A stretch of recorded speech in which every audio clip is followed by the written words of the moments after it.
Everything looks better with a dram in your hand.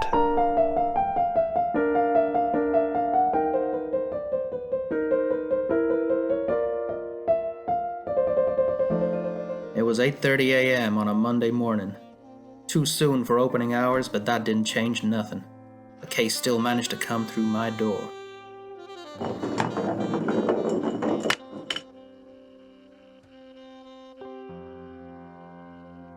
Maybe that's just wishful thinking.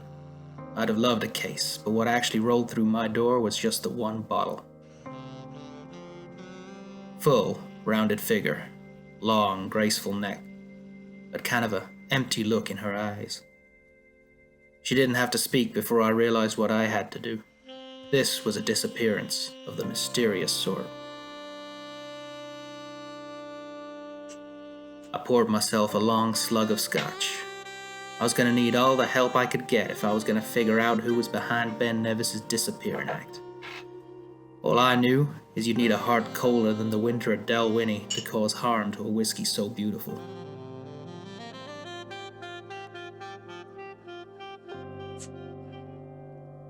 If I was going to get to the bottom of this, there'd be people I'd have to speak to. The shady world of Scotch has more than its share of characters. Some of them know more than they ought to. Some are almost a bit too skilled with their hands. But if I was going to find out what had happened to Ben Nevis, I'd need as much info as I could get. On with the show.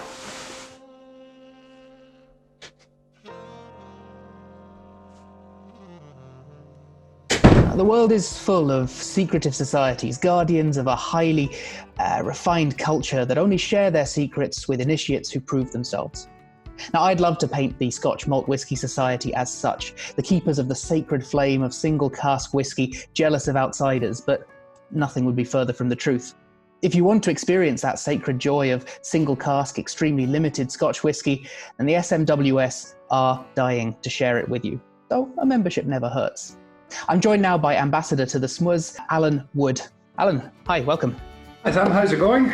To the casual observer, you might look like an ancient society, perhaps founded off the back of one of those medieval guilds. But in fact, the SMWS was founded in 1983. Was there really nothing like it before? There were independent bottlers in existence beforehand, but these guys were always fascinated with putting the name of the distiller on the bottle. Do that, so we kind of take away that preconception and we get people thinking about a bit more other things rather than, oh, I've had this lovely Talisker, I must like all Taliskers, whereas there might be a malt from the other end of the country they might equally as enjoy. Taking the name away, it takes away so many preconceptions. And for me, I think that's quite important as a society, because before I came to the society, I was an avid Isla drinker. I loved TCP, I loved Bonfire, I loved smoke, I loved cough medicine whiskey. And now that I've worked for the society for a number of years, I'm drinking everything from lowlands to highlands to Speysides to Campbelltowns, regions that I thought previously, before coming to the society, that I didn't really have much of a taste for. And for me, that's just what's great about the society, is that we are very open, that we do the unusual stuff, but we also do some cracking, just nice, easy drinking malts as well. Now, speaking of unusual stuff and kind of the opposite of taking a name away, you guys have become kind of known for your naming, Warm as a Purring Cat, and then of course, Pickle Rick. That one's been very popular. So these names they're incredibly unusual and kind of descriptive, but there's more going on. So how did this naming convention come about? It was developed as a way of just a bit of fun and a bit of kind of levity, and just to kind of make somebody smile. Names are a little bit of a guide, but you do get some names that, for example, are a little bit off the beaten path. And there's been names like Temptation to the Dark Side, Divine Dark Temptation, Dolly Mixtures and a Washback. There's a lot of names that you just can't really pick your favorites from, but I would say the Converting Vegetarians one for me was great because my partner is vegetarian, and when I tried that, I got a big meaty aroma to it, and when she tried it, she really liked it as well. But it's all a bit of fun at the end of the day as well, and it's to kind of get people away from thinking, oh, I'm drinking a distillery X, it must taste of this, and this. So, And when you're making your tasting notes for the bottles, they tend to be as elaborate as the names as well. I think lemon rocket ship comes to mind. But that's quite a democratic process, the creation of these notes. How does that work? So essentially, our spirits manager, what he'll do is he'll draw samples from our cask warehouse, and the ones that are sampled, they're sent onto the tasting panel for them to have a look at, to nose, to try without water. And the tasting notes are they're all drawn together at the end, and then there's somebody that is assigned to kind of draw up the whole tasting notes for it. When we did the rather famous exotic cargo, which was our first blended whiskey, we actually put a call out to members of the society themselves to get involved, to try it, see what they think about it. And this is part of us opening up to the members and trying to get a bit more sort of input from them. And the panel themselves, they are trained through SWIRI methods. That's the Scotch Whisky Research Institute. And it's all about the personal interpretation at the end of the day, but the tasting notes do add a bit more fun to it as well. SMWS, the W for whiskey there, but I've noticed a few single cask rums popping up, which has become interesting for us since we're starting to pay more attention to rum ourselves. Do you feel like it was kind of the narrow end of a wedge, that rum might attract whiskey drinkers and draw their attention? Well, I mean, at the end of the day, rum is distilled very similar to whiskey using pot and still pot and column distillation. And I think, personally speaking, I'm a whiskey man through and through, but I love rum. I love bourbon. I love, cognac and Armagnac as well. And for me, I think rum is a fantastic little niche that, because a lot of it, it's very difficult to find single cask rum. And the fact that we're doing this, and also we are utilising our casks again as well for our own product. So we did a number 54 that was finished off in a rum cask. And for me, it's a fantastic different spirit and different style of flavour. And I don't know what the weather's like with yourself, but for me, it's rather hot and sunny here. So it's kind of a rum with ice kind of day more than anything else. And it's what's great about the society is that we have these different spirits in our catalogue as well. What I always enjoy at work especially is I get somebody coming in who goes, I want something a bit different, a bit unusual. And I've often the dram of rum, don't tell them it's rum because of the fact that it's cask strength. They'll drink that and go, oh, this is actually a bit more potent than what I'm used to. And you get that sort of eureka moment of, I found something new to try, which is one of the reasons why I enjoy work so much. Nice. Man, I cannot wait for things to open up so I can come back and visit. While we're still on lockdown, are there ways for members and non-members to interact with the Malt Whisky Society? Yes, there is. We're doing virtual tastings, which both members and members' guests are more than welcome to come along to. Thank you for sharing the deepest secrets of this secretive guild of whiskey guardians. Alan Wood, thank you so much. No problem at all. Thank you very much, Sam.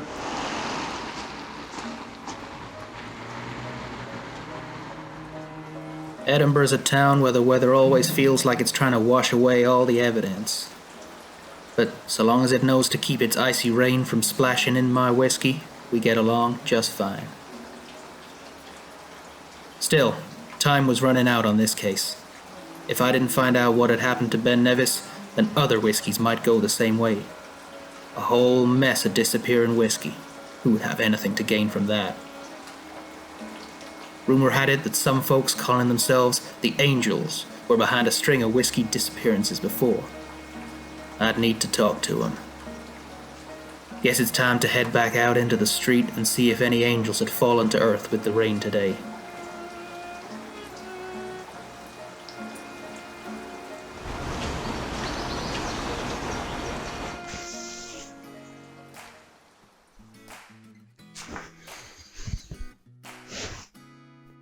The longer this goes on, the untidier this gets.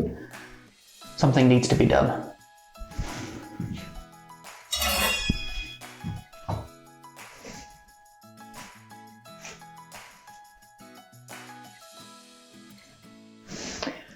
I think I should call a professional.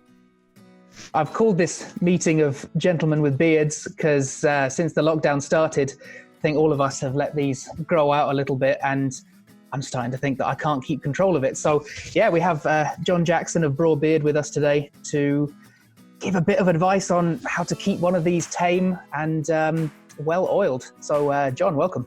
Hi, how you doing? It's nice to be on the show. And Struan, good to see you as well. I think yours is looking a little longer than when we last spoke.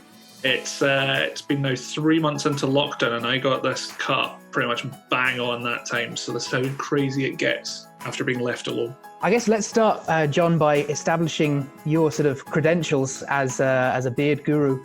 You weren't always going to be the owner of a beard business, so could you tell us your origin story?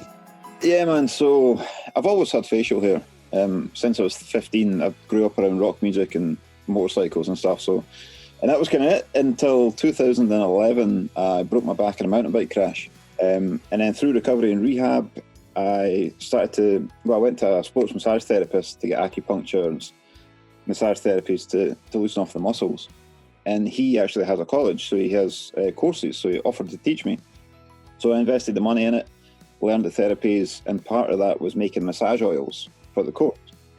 And I knew my wife, my girlfriend at the time, now my wife, she was using hair oil, expensive hair oil, and I was using natural oils for the massage, so I thought, I'll see if I can make hair oil for her. And it worked. And then I had facial hair, and I thought, well, I'll try it on my beard.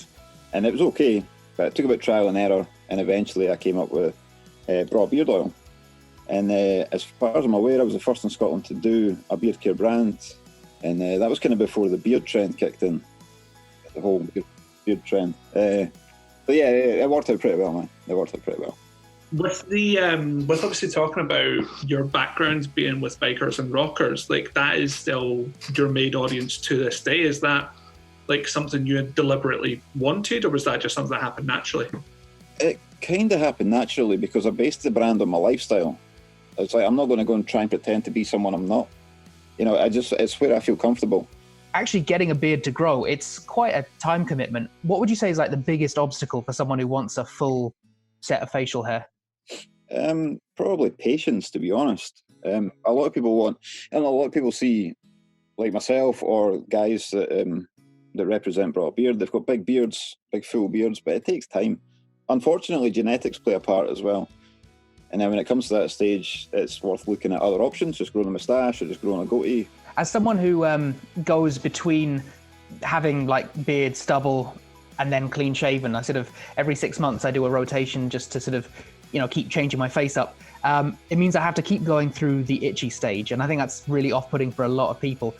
Any advice for the itchy stage? Yeah, definitely. That's one of the things that comes up quite often with our new customers. The product line we've got Braw Beard Wash. It's got aloe vera in it, which is good. It's a good moisturiser again for soothing in the shower. It's anti-inflammatory, so it keeps itchiness away, keeps irritation away. And then we've got the beard oil, is 100% natural, really good for moisturising. So that keeps the dandruff away, keeps itchiness away, and keeps you clawing at your face. It's worth using daily. It does make a difference. So I'm thinking now. Struan and I, both of us kind of, I'll speak for myself, I'll let you speak for yourself, Struan, but I've not taken a lot of care of my beard since it's gotten this long, and this is probably the longest it's ever been, thanks to this lockdown. So if you imagine that I'm kind of in front of my bathroom mirror right now, and give some like hints and tips on what I can do, you also very kindly sent over one of your brushes and the Braw Beard oil itself, which I've not been brave enough to apply. I've not applied a beard oil before, so... Right, well, I've got the same one. I've got the 50ml version of the one I sent you guys here. It's the Heather one. So basically, just obviously take the lid off, dispense a few drops into your hand, just the size of a 5p piece or something in your hand. There you go. Got the oil there, just rub it in between your palms. Just warms the oil up. And then start from the side and just massage it into your beard, right into the skin. That's it. Come down like that, over the moustache, and up the underside as well, from your Adam's apple out. Getting a nice hit of sort of mentally eucalyptusy kind of something. Yeah, it's sandalwood and ylang-ylang that's in that one, so it's quite floral and sweet. And then after that, take the brush. So there's thousands of bristles in this brush. The reason we design it like that as well, it's curved, so it matches the kind of contour of your face. Yeah, it's about half a badger there. the thousands of bristles, they evenly distribute the product. They separate the hairs and evenly distribute it. So basically, again, start from the top of your sideburn, work your way down to the middle, Once you've done that a couple of times, get the other side. Get the chin. And the moustache to the side as well. Just keep that out your top lip. But there you go, your beard will feel better already, Sam, I bet it feels softer, smoother. If you could pick one whiskey that your beard oil was to smell of, which would you choose? I would have to say, I'd go with Glenkinchie 12-year-old, I think. There's a few reasons for it. It's made with, it's got fragrances of heather and vanilla in it. And we've got the heather beard oil and actually vanilla beard butter as well. They work really well together, so I think it'd be good as a beard oil. And Glenkinchie is my local distillery as well. I really like the whiskey. Nice. And if it came to it, would you ever add a drop of whiskey to your beard? Add a drop of whiskey? Of course. I do that often when I'm drinking it. Well, yeah, it's kind of a passive thing, yeah. It's got my moustache and drips in, so yeah. Just rub it in. Oh, so yeah, advice is next time I've got a dram, if I lose anything, it was intentional, complete intentionality. Exactly. I have that problem where it's like, I like the idea of growing my beard out, not quite to the level of dedication you have, like as in, but even just a bit more chunkiness. Whereas I kind of have like the level of the chin strap growing at its highest rate, and then everything else kind of like will flow in afterwards and curl on itself rather than straighten out. Yeah. And the other big one I have that I find just annoying and want to shave off a beard as soon as it happens is just any time they start touching your lips and the mustache. Like it started getting really annoying just now. Like, are there any particular ways that I can kind of like smooth it out so it'll start growing in the right direction? Yeah, there's ways you can do it. The way I recommend is I use beard butter, so it's the Braw Beard butter. It's got a wax element to it, and then you just put it over. I put it over my whole beard because it kind of holds it in shape. Mm-hmm. It's got a slight hold to it. But I put it on my moustache in the morning and then use the brush and just brush to the side. Do that every morning and it trains the hair.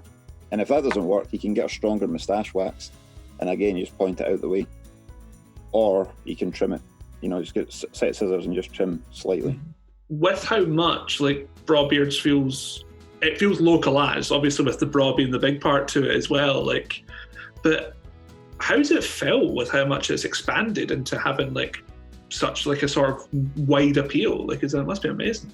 It is. I use this word a lot. Awesome. It kind of is awesome. Like I started making it in my kitchen like in 2012. Now I've got a premises, I've got a workshop, an office.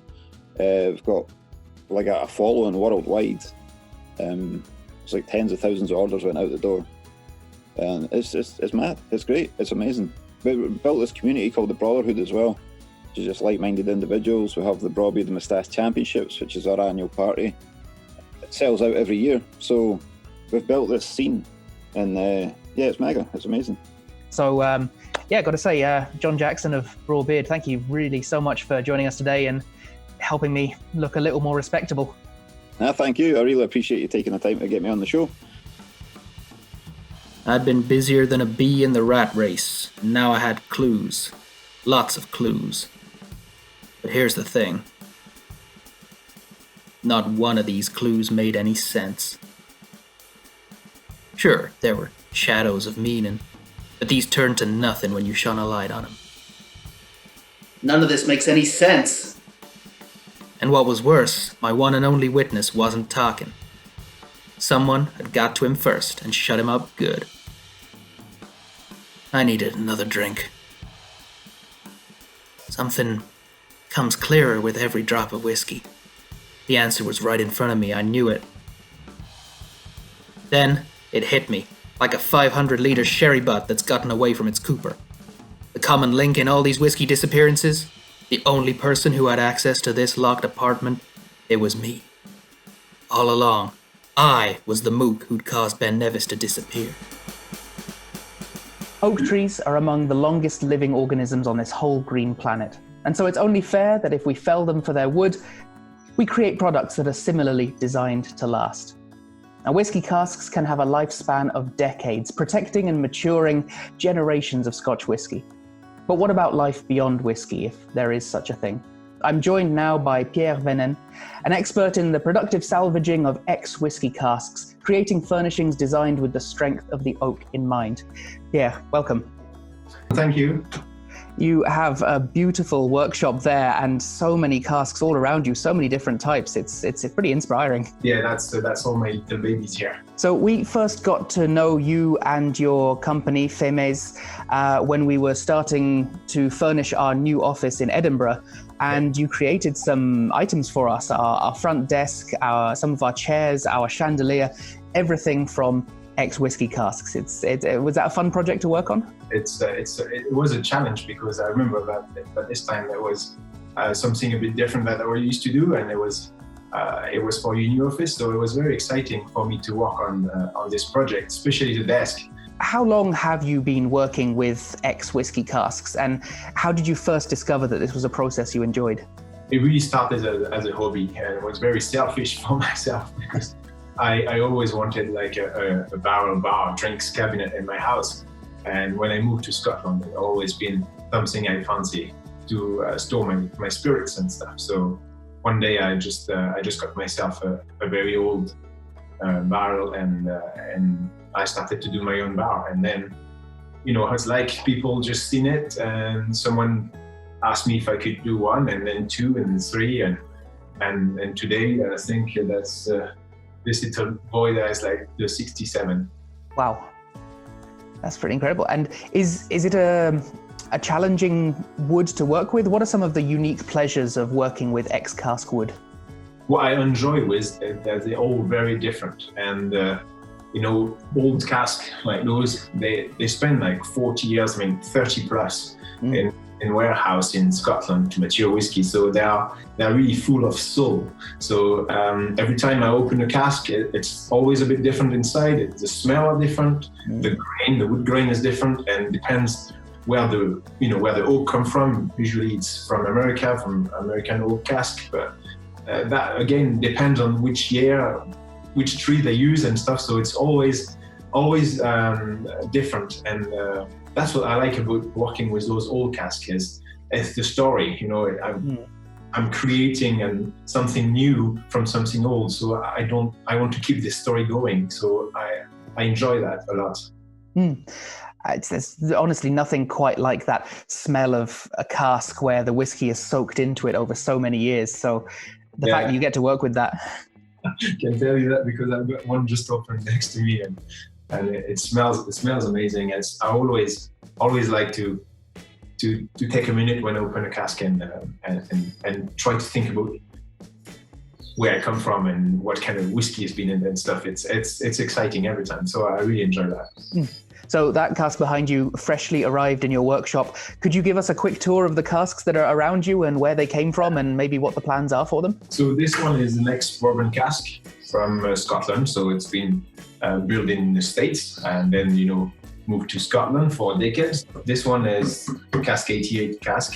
So it's a Macallan 1994. It's Hotch head, so it's slightly wider than the bourbon cask, but it's used from the same cask. Basically, they use bourbon cask to create those Hotch head. Here we have a French wine cask. It's from the Beaujolais where I grew up. It's got a beautiful color in it. I don't know if you see it, but it's purple burgundy color. It's gorgeous. It's stained by the wine, so that's also one of the things I like about those casks. It's not only whiskey, but when you go into wine, they all come up with different colors and stuff.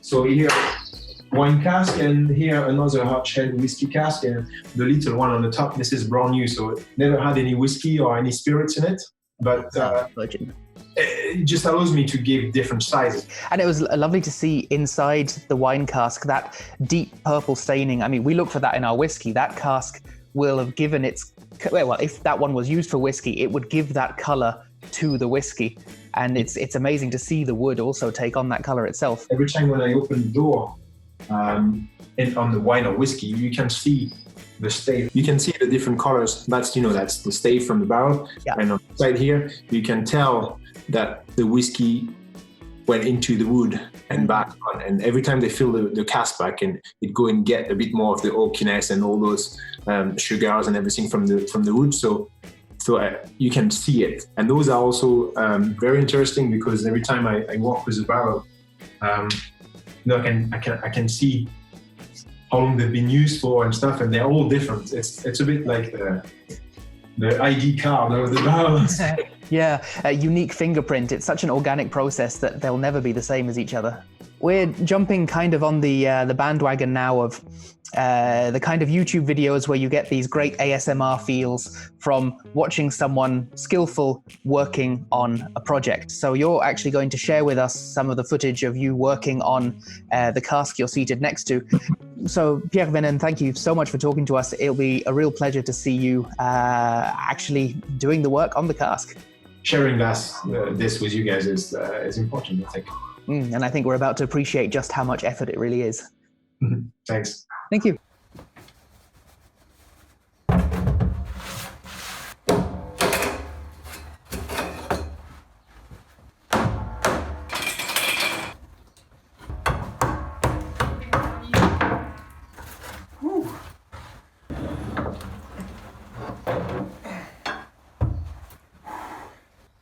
Comment dire en français, ça sent bon, hein?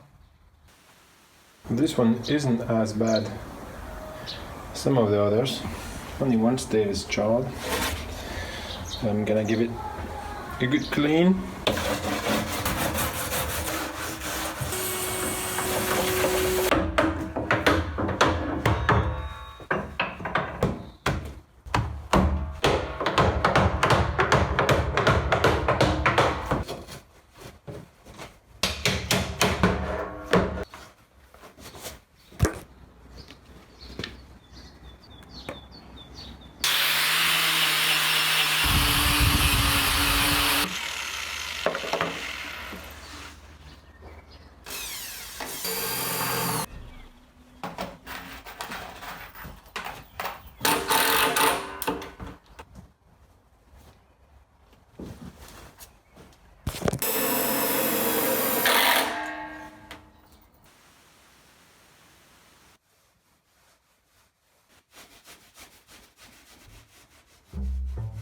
I had solved the mystery, but I wasn't sure I liked the answer I'd got.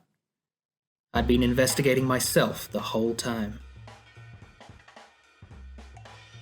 Well, you gotta be realistic sometimes. This is an ugly town, and whiskeys sometimes just disappear, and there ain't much a mug like me can do to stop that. Maybe it's just part of the natural cycle of things. Maybe there is a bit of sun behind those clouds if you look hard enough.